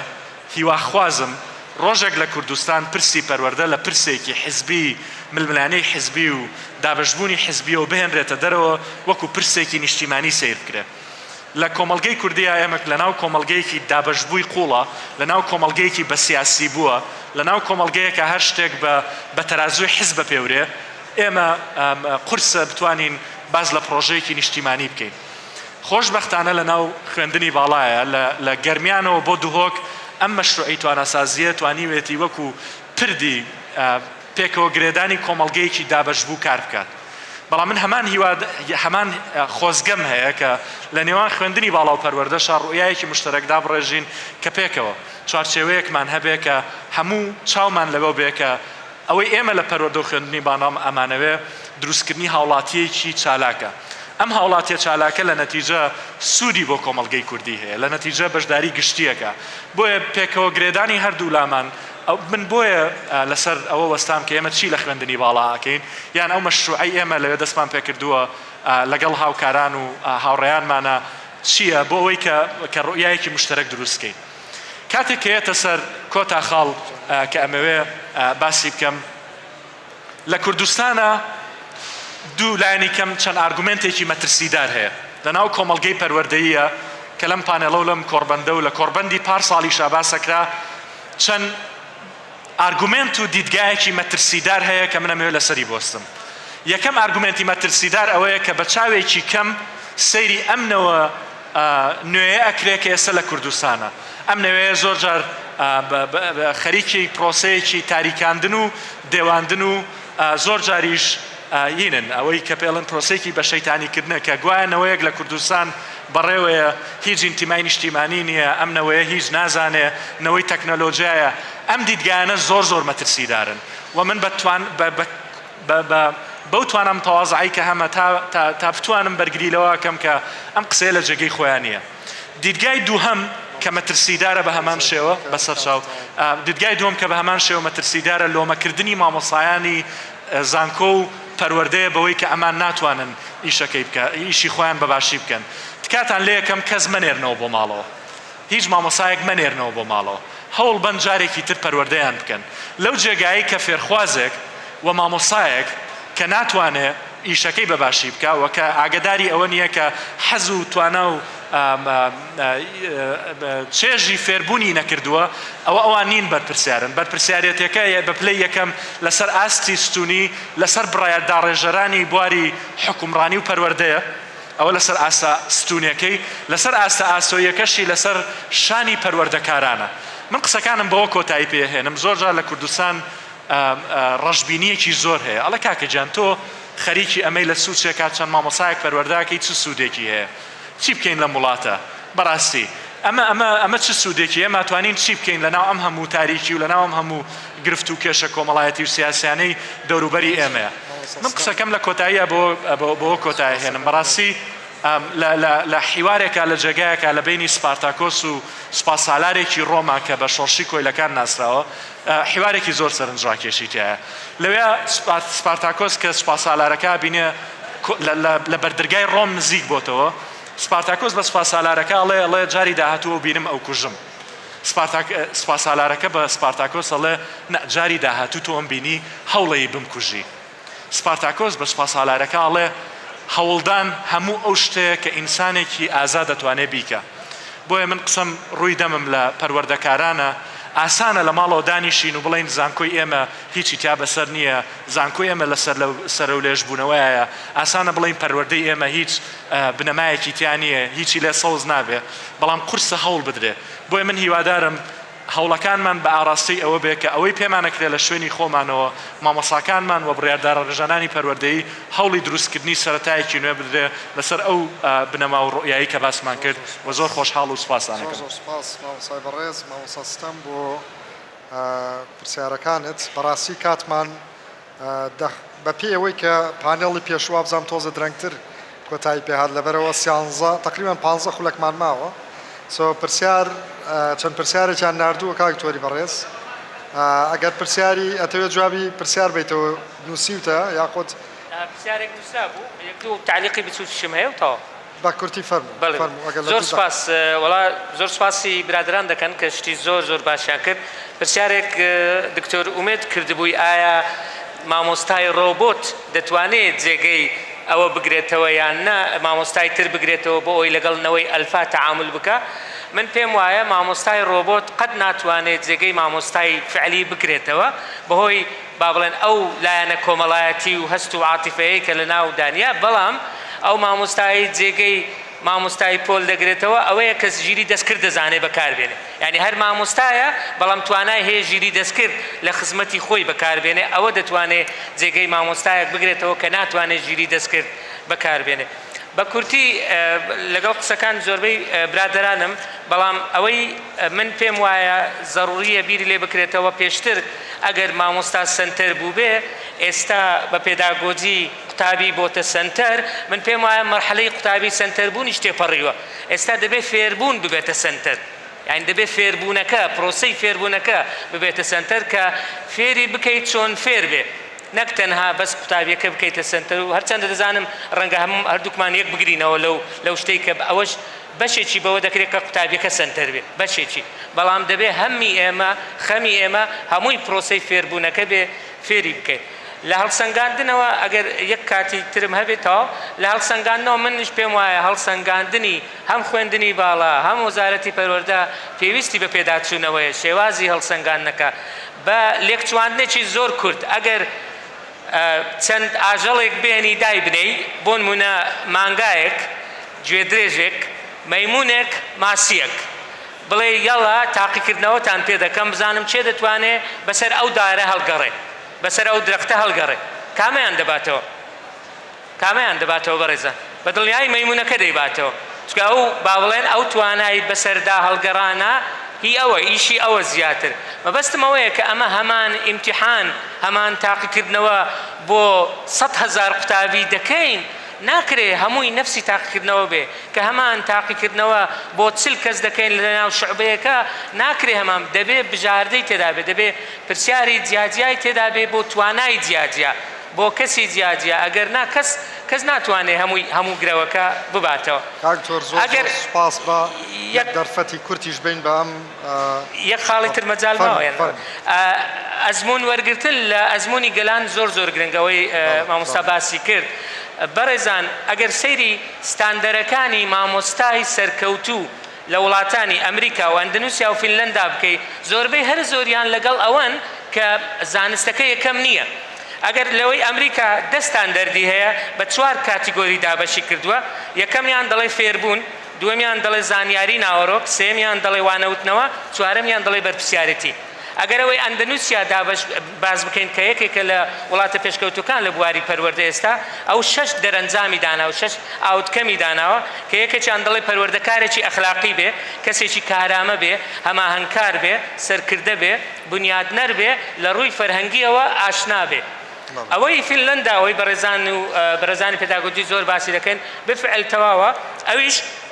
حوت توانستی داناوە کە ئیشی لەسەر دەکا ئەویشیان بیرکردنەوە و فێربوونە توانستی فەرهەنگیە ئاگاداربوون و تعبیرکردن لە خودە ئاگادار ئاشنابوونی فرەڕەهەندە هەروەها تەکنەلۆجیایە هەروەها ئەوەی مامۆستا باسی کرد بەشداریکردنی بەرپرسیارانە و هاوبەشیکردنە لە ئایندەسازی تەمەشای ئەگەر ئەو پێوەرانە سیر بکەیت بزانین خۆمان تەمەشا بکەین بزانین لە کوێین دەکرێت هەڵبژاردەیەک لەو خاڵانە بکەینە چوارچێوەیەکی نیشتیمانی بۆ ئەوەی بتوانین لە ڕاهێنانەکاندا کاری لەسەر بکەین و زۆر سپاس. خۆش بێ زۆر سپاس جەنابی وەزیر جەنابەت دەتەوێت لەسەر کۆمنتێ بێ یا پرسە بە ئارەزووی جەنابەت فەرموو. ماومانەیەک دوو پرسیاری تر بەس حەزم کرد جەنابیشت. زۆر سپاس دەستان خۆش بێ ئێمە لە وەزارەتی پەروەردە ئەگەر بە مەفهومە شعبیەکە قسە بکەین حەزەکەین گۆمەکە بشڵەقێنین بۆیە زۆرترین قسە و ڕەغنە و پێشنیار هەبێ بەڕاستی خۆی ئەگە بمانەوێ ئەوەی هەمانە باشیکەین یا باشتریکەین ئەبێت گوێ لە هەموو پێشنیار و بۆچوونەکان بگرین بەڵام هەندێک جاریش دەبێت دیوێکی دیکەش ببینین کە ڕەنگە ئێمە بە حکمی ئەوەی لە ناو پرۆسە ئیداریەکەین ئەو دیوەمان لابێ بۆ ئەوەی کە ئێوەش بەرچاو ڕوون بن هەندێک جار ناچارین کە ئەو دیوە بڵێن ئەگەر تاڵیش بێ بۆ نمونە لەسەر ئەوەی کە ئێمە هەوڵ بدەین قوتابخانەکانی دەرەوەی شارەکانمان وەکو مختبەرە سەیر نەکەین مامۆسای تازە دەرچووی بۆ دابنین 3 ساڵە ئێمە پێشنیارەکەین کۆلێژەکانی پەروەردەی بنەڕەت بکەنە 3 ساڵ ساڵی ئەخیری مامۆسایان بالق ناوەندەکانی خوێندنی ئێمە لە شارەکان 1 ساڵ بە کاملی تەطبیق وەرگرن ئێمە ئامادەین 100,000 دیناریشیان بدەینێ پێویستمان بە مامۆساژ نابێ لە ماوەی ئەو ساڵە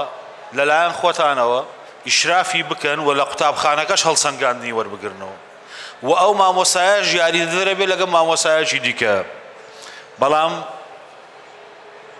وەڵام نییە بۆیە کە دەڵێم وەڵام نییە کۆبوونەوەشمان کردووە بە ڕێز مامۆستا شیلان بەڕێوەبەری گشتی پلاندانانی پەروەردەیی معنی بوو بەو بابەتە ئەو کات بەشێکی زۆری عەمیدی کولیەکان ڕەتیان کردەوە کە نابێشتی وا بکرێ وتمان ئەمە پێداویستی وەزارەتی پەروەردەیە عەرە بەڵێ ئەهل مەکەتە ئەدرا بشیعابیها ئێمە باشتر لە ئیشەکە تێگەین مامۆستایەک دێ بۆ ناوەندەکانی خوێندن لە مانجی 2 بەناوی مطبق خوێندنەکەش لە ئێمە تێکایە مامۆستا میلاکەکەشە نێرێتەوە ماڵەوە و بۆ خۆشی ناتوانێت ئیسفادە بکات لە بەردەستی کەس نابێ و جەدوەلیش تێگەچێ و مامۆستای میلاکیش ناتوانێت ئەزمون بەو بدە بەڵام ئەگەرم مامۆستایە کە دەرئەچێ لە پۆلی 3ەوە دەرئەچێ بۆ پۆلی 4 با پۆلی 4 نەخوێنێ کردیتی خۆتان دابڕێژنەوە ئەمە قابلی دەستکاریکردنەوەیە کە دەرئەچێ بۆ پۆلی 4 تەسلیمی ناوەندەکانی خوێندنی ئێمەی بکەن با 1 ساڵ لەگەڵ مامۆستای ئێمە بێ ئەوە خاڵی یەکەم خاڵی دووهەم من دەستخۆشیم هەیە بۆ ئەو هەوڵەی وەزارەتی خوێندنی باڵا لە بواری پێداگۆجی بەڵام دەبێ و پرسیارە لە خۆمان بکەین بۆ ئەوانەی کە لە زانکۆکانی کوردستان دەرئەچن ئێمە لە وەزارەتی پەروەردە زۆر پێیانەوە ماندوو ئەبین بۆ شیاندن و بۆ ڕاهێنانی بەردەوام لە ناو ناوەندەکانی خوێندن ڕاستە ئێوە ماندووە بن بەڵام لە دنیای ڕاهێنانە حاڵەتێکەیە پێوترێ ئەندازەی کاریگەری ئایا ئەتوانن پێمان بڵێن ئەندازەی کاریگەری پێداگۆژیەکانی زانکۆکانی کوردستان لەسەر ئەو مامۆستایانە چەندە چونکە ئەگەر تۆ ئەندازەی کاریگەری دەرهێنا دەزانیت پێداگۆجی گۆڕانکاری دروست کردو بەس ئەوەی کە ئێمە هەستی پێەکەین ئەو دەرچوانە لە کۆلێژەکانی پەروەردە کە دێن بۆ لای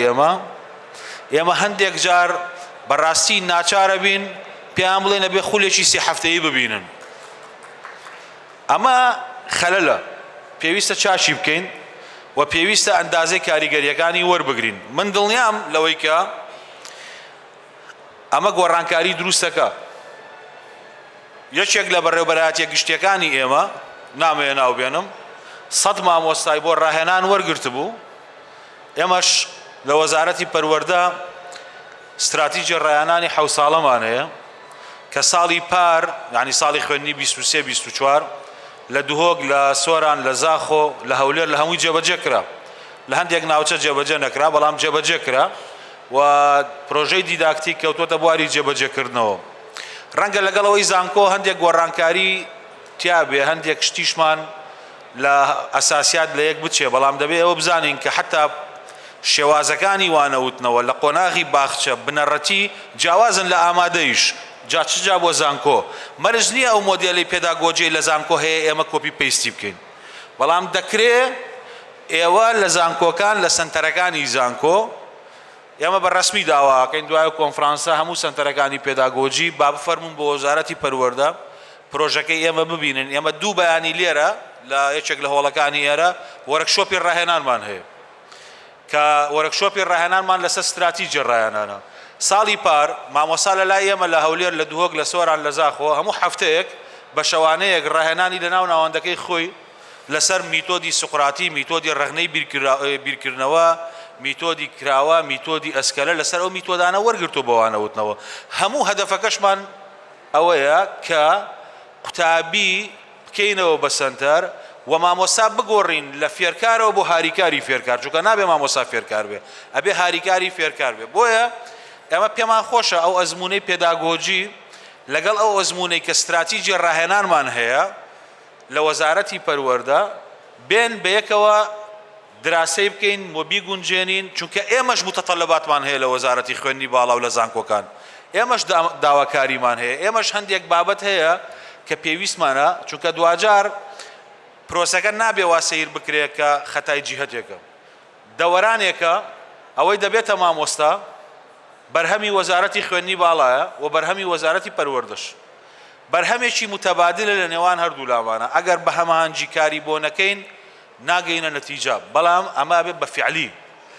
وەزارەتی خوێندنی باڵا زانکۆکان ڕاگری کۆلێژەکانی پەروەردە گوێ لە وەزارەتی پەروەردە بگرن باوەکو استراتیژی خوێندنی پیشەیی لێ نەیە مامۆستا ئەحمەد گەل لێرە مدیر عامە 3 ساڵە استراتیژمان تەقدیم کردو بۆ خوێندنی پیشەیی دەڵێن خوێندنی پیشەیی و خوێندنی تەکنیکی دوو خوێندنن کە ئەبێ لازم و مەلزومی یەک بن بەڵام تا ئێستا وەڵامی ئەمە نادرێتەوە کاک دکتۆر سەیوان ڕئیسی لیژنەی ئەمەش بوو راپۆرت و استراتیژی ئەمە حازر بوو لە خوێندنی پیشەیی ناچار خۆمان وەکو وەزارەتی پەروەردە دەستمان بە ئیشەکە کرد بۆیە قسەکەی من لێرە لەوەیە ئەو پێشنیارانەی ماوەسەستەم و بەڕێزان باسییان کە پێشنیاری جدین باشن ئەو پێداگۆجی لە زانکۆکان هەن پێویستە بێن لە ئێمە ئەندازەی کاریگەریەکەی وەرگرنەوە چونکە ئەو مامۆسایانی کە لە لەوێ دەرچوون ئێستا لە لای ئێمە مامۆسای وانە بێژن ئێستا لە لای ئێمە لە ناوەندەکانی خوێندن دەرسەڵێنەوە ئەوانە بەرهەمی زانکۆکانن بەرهەمی پێداگۆجی من دەزانم هێشتا زووە هەڵسەنگاندنێکی دقیق بکەین بەڵام بۆ ئەوەی ئەو پرۆژەیە تەواوکەین پێویستە هەردوو لامانەوە بین خاڵی کۆتاییم بمبەخشە من کاتم زۆر بر بەڵام بەڕاستی قسەیەکی زۆر گرنگ هەیە کاک دکتۆر هیمداد تەصنیفێکی ئەو نەوانەی پیشاندا کە ئێسانەوەی لە دایکبوانی 2010 تا 2025 لە دایکبوانی نەوەی ئەلفان ئەوانەی تا 2025 دایکە بن ئەوانەی لە 96 تا 2000 لە دایکبوون نەوەی ئەکسن عفو نەوەی زێتن نەوەی ئەلفا وەکو کاک دکتۆر وەسفی کرد ئەمانە لەگەڵ دنیای تەکنەلۆجی پەروەردە بوون و لە دایک بوون و پەروەردەیان ئەبێ بۆ ئەداپتەیشن بکرێ بەڵام ئێمە داوایەک لە مامۆستاکانمانەکەین کە دەڵێن ماوەسا دەبێ ئێوە خۆتان بۆ ئەو نەوەیە بگونجێنن بەبێ ئەوەی لەوە تێبگەین لە زانستی کۆمەڵناسیە بابەتێک هەیە پێوترێ سیراعی ئەجیال ململانەی نەوەکان ئەو کاتە دروستە بێ کە دوونەوە هەڵگری دوو ڤالیۆ دوو بەهای جیاوازن لە یەکتر ئێمە ئیشکالێتەکەمان لەوەیە کە دەمانەوێت مامۆستاکانمان بە تەواوەتی وەکو ئەو نەوەی کە ئێستا لە قوتابخانەکانن ئەمان هەموو شتێکی خۆیان بۆ ئەو نەوەیە بگونجێنن کە ناتوانن لە ڕووی عەمەلیەوە ناتوانن چونکە لە عیلمی ئیجتیماعە سیراعی ئەجیال بابەتێکی زۆر زۆر توندە حتا کتێبەکەی مقدمە ئیبن خەلدون دەوڵەت تەصنیفەکە بە 120 ساڵ ئەڵێ هەر جیلی عومرەکەی 20 ساڵە 20 ساڵی یەکەم دروستیەکە 20 ساڵی دووەم لەسەر ئاساری حەزارەتی 40 ساڵی یەکەمەژی جیلی یەکەمەژی جیلی ئاخر هەدمی دەوڵەت و هەدمی حەزارەتەکە بۆیە ئەو تەصنیفی جیلەش لەوێەوە دێ بۆیە لە ڕووی ئیجتیماعیەوە مامۆساکانی ئێمە داوایەکی قورسیان لێ یەکەین کە ئەبێەوە خۆتان بگونجێنن بۆ جیلی ئەلفا بەڵام ئەمە کارێکی ئاسان نییە چونکە ئەو هەڵگری کۆمەڵێک بەهایە کە تۆ قسە لەسەر جیلەکەی ئەبێ یەکەم تعریفت بۆ ئەوە بێ جیل لە ڕووی تەمەن تعریف ناکرێ ئەوە تعریفێکی کۆنە بۆ جیل لە ڕووی قیەم تعریفەکرێ ممکنە منێکی 43 ساڵ لەگەڵ یەکێکی 15 ساڵە هەمان بە هامان هەبێت لە ڕووی مەنزومەی جیلی و یەک جیلین ئەمەی کە ئێمە ئەبێ بیکەین ئەبێ ئاسارەکەی کەم بکەینەوە ئەگەر نا بە ئێمە ناکرێ ئەو قسەی کاک دکتۆر هیمداد ئاماژەی پێدا بە ئێمە ناکرێ هەموو ئەو مامۆسایانەی هەمانن موالیدیان 50یان 60ەکانیان ئەوانن یانی لە تەمەنیان ئەوەیە نەک موالیدەکانیان تەمەنیان ئەوەیە ئەوانە خۆیان بگونجێنن بۆ ئەم جیلە کەوابێ ئێمە ئێستا لە بینی ئیشکالێتی دوو جیلین ئەبێ مامەڵەی لەگەڵا بکەین ئاسارەکانی کەم بکەینەوە نەک بە تەواوەتی داوا بکەین ئەم مامۆسایانە خۆیان بە ئەو جیلە حازرکەن چونکە ئەوە شتێکی ئەستەمە زۆر سپاس داوای لە بوورنەکەم تۆزێک کۆمنتەکانم درێژ بوو زۆر سپاس جەنابی وەزیر بۆ کۆمنتەکانت دەسە خۆش بێ ڕوونکردنەوەیکی زۆر جوان بوو حەزەکەم بە ئینێک من بە دکتۆر ئارام جەنابی دکتۆر ئارام جەنابی وەزیر کۆمەڵە خاڵی وروژان لە بابەتی ئەوەی کە باس کرا لە ڕووی ڕاهێنانی مامۆساکان و ئەوانە و لێرەشە وەبزان پرسیار هەر بۆ جەنابیشت هاتووە لەسەر ئەو مۆزوعە ئایا مۆزوعی ستانداردی نیشتیمانی کە ئێمە بە تەمای دای بنین کارەکە کارێکی قورسە بەڕاستی ئەوە وڵاتەکان خۆیان دایمە شایەتی ئەوەیە وڵاتە پێشکەوتوانەی کە هەیە وڵاتێکی وەکو فنلەندا بۆ نمونە ئەڵێ 40 ساڵمان بیستووە تا ئەم پرۆسەی ڕێفۆرمەمان دەست پێ کردووە هانی شتێک نییە بڵێ لە کاتێکی کورتە ئەم شتە جێبەجێکرێ بەڵێ دنیایەک چالنج و تەحەدیاتیە لە دنیای گلۆبەڵایزیشنە ستانداردی نیشتیمانی یانی چی بکەین کە شتێک بە سیاغی کۆنتەکستی کوردەواریەوە دابمەزرێنی کە بتوانین سوودێک بە سیستەمی پەروەردەی خۆمان بگەێنین ناوی بنێن ستانداردی نیشتیمانی ڕاستیدا استراتیژی پەروەردەیی استراتیژیەکی درێژخایانە هەرە استراتیژی ڕاهێنانە حەوت ساڵەی کە جەنابی وەزیر باسی کرد یەکێک جۆرێکە لەم سەرپێخستنی هەوڵانە بەنمونە لە ئەم استراتیژی بە نیشتیمانیکردن و ستانداردی نیشتیمانی تۆ دەبێت پێوەرەکانت ڕوون بێ ئەم معیارانە چین کە تۆ داوای دەکەی و ئەم پێداویستیانەی کۆمەڵگا کە تۆ کۆمەڵگات بە وردی خوێندۆتەوە لە ڕاستیدا پێداویستی کۆمەڵگا تەنیا بازار نییە بریتی نییە لەوەی کە تۆ زەڕ بەسەر هێندێک بابەتدا بێنی و سەحێکی شین لە هێندێک بابەتی دیکە بدەیت ئێمە لە نیشتیمانسازی و لە مرۆڤسازی و تواناسازی پێویستمان بە پەروەردەکردنی پێشمەرگەیە پێویستمان بە پەروەردەکردنی بازرگانە بەهی پزیشکە بەهی مامۆستایە بەهی هەر کەسێکە بەهی هەر توانستێکە لە نێو ئەم کۆمەڵگایەدا لە ڕاستیدا ئەم پرۆسە نیشتیمانیە دەیهەوێ بۆچوونەکان بگۆڕێ لەبارەی خوێندەواری لەمڕۆدا تەنیا نەزانینی ئەلفوبێ و خوێندنەوە و نووسین نییە بەڵکو نەزانینە سەبارەت بەو هەموو گۆڕانکاری و تەکنۆلۆژیا و ئامێرانەی کاتوونەتە بەردەست ئەوەی کە نازانێ پەندە کوردیەکان و حکمەتە کۆنەکان دانایی قوڵیان تێدایە لەوەی کە وەستای قسان کۆڵەواری دەستان لە ڕاستیدا ئێمە کارامەیەکمان دەوێت ئەوەی کە مامۆستا ئاماژەی پێکرد ئەمڕۆ لە نێوان مەسلەی معریفە و کارامەییدا یان بە پراکتیکردنی معریفە ئیشکالێتی قوڵ هەیە ئێمە هیچ کێشەیەکان نییە کە معریفەمان هەیە بەڵام ئایا چۆن دەیکەین بە کارامەیی ئەم نەخوێندەواریە تازەیە کە تۆ نەتوانی ئەکاونتێک بکەیەوە تۆ نەتوانی لە پرۆسێسێکی جیهانی گلۆبەڵایزیشن بەشداری بکەی ئەمە کارەساتە بەڵام چۆن ئێمە نابێ بچینە ناو سیستەمەکانی ئەوان و سیستەمەکانی ئەوان بەسەر خۆماندا جێبەجێ بکەین ئێمە حتا لە سیستەمە دیجیتاڵی و مەجازی و ڤێرچواڵەکاندا دەبێت سیستەمی نیشتیمانی خۆمان هەبێ خاڵێکی دیکەی گرنگەوەیە کە بۆ ئەم سیستەمە زۆر گرنگە مامۆسای ئێمە فێرخوازی ئێمە بزانێت کە ئەوەی ئەنجامی دەدا ئەرکە لە نیشتیمان سازیدا لوتف نییە ئیختیار نییە و ئیجبارکردنیش نییە ئەوە خۆیەتی دەیکا ئەرک بەسەر خۆیەوەکە بنمونە چۆن ماڵەکەی خۆی هەست دەکا کە لە ماڵێکدایە ئاوا لە نیشتیمانەکەشی هەست بکا کە لە ماڵێکدایە ئاوا لە فێرگەکەی هەست بکا کە ئەمە ماڵە بنمونە بۆچی پەنجەرەی ماڵەکەی خۆت ناشتێنی بەڵام پەنجەرەی فێرگەکەت دەشتێنی بۆچی ئەمە دەکەیت بۆچی ماڵەکەت پاگرا دەگری بەڵام ژینگەی فێرگە پاگرا ناگری لەبەر ئەوەی ئەم قیەم و بەها و بیرکردنەوە نیشتیمانیەی وەرنەگرتووە لە هەمان کاتدامە مەسلەیەکی زۆر گرنگە بۆ ئێمەی کورد کە بێقەوارەی دەوڵەتین ئەم پرۆسەی نیشتیمان سازیە ئامانجێکی درێژخایەنی لە نهایەتی مەتافدا بۆ دەوڵەت سازیە ئەگە هەتا خەڵکی ئێمە تاکی ئێمە نەزانێ نیشتیمان سازی و قیەمەکانی بنمونە بەرپرسیارەتی چییە ئازادی چییە بنمونە نەتوانێ ئەوەی کە دەیزانێ ئەنجامی بدات بۆ کۆمەڵگاکەی لە پێناو بەرژەوەندی نیشتیمانەکەی و نەتوانێ فەلسەفەیەکی پەروەردەیی نیشتیمانی لەسەر ئەساسی پێکەوە ژیان و لێبوردەیی و ڕێزگرتنی ئەوانی دیکە و بە ئۆکسجینکردنی دێمۆکراسی بنیاد بنێ بێگومان ناتوانێ پرۆسەی دەوڵەتداری سەرپێ بخە ئەوە زۆر گرنگە ئەم ستاندارد و فڕیمە بۆ ئەوە گرنگەکە لە نهایەدا ئێمە لە نیشتیمان سازی و بەرەو دەوڵەت سازی بڕۆین تاوەکو هەموو دامەزراوەکانمان و مرۆڤەکانمان و ئەم بنیاتە بنەڕەتیانەی کە لە کۆمەڵگادا هەیە بە نیشتیمانی نەکرێ بێگومان دەوڵەت لەسەر ئەساسی و نیشتیمانە دروست دەبێت جا حتا ئەگەر دنیا وای لێ هات هەمومان لە ڤێرچوال و لە مەجازدا بووین دەوڵەتێک لە مەجاز دروست دەکەین بەڵام بالێژدا نیشتیمانی خۆمان هەبێ نەک بچینە سەر سفری ئەوانی دیکە و ئەو نامۆیی و دابڕانە گەورە لە نێوان قسە و کرداردا نەهێڵین قسە هەزارە دوانی بەکارە وەستای قسان نەبین کۆڵەواری دەستان بین کۆڵەواری دەستان ئەمڕۆ نەخوێندەوارە بار قسە بزانێ با شتێک بزانێ سپاس بۆ جەنابتان. I will ask one question to Ms. Nelle. Mr. Minister was talking about the challenges that we are facing when we are talking about reform in education. That one takes time, especially dealing with the new generation of Alpha. So based on your experience, what we can do, how we can overcome these challenges? Do you have any experience with those type of countries that they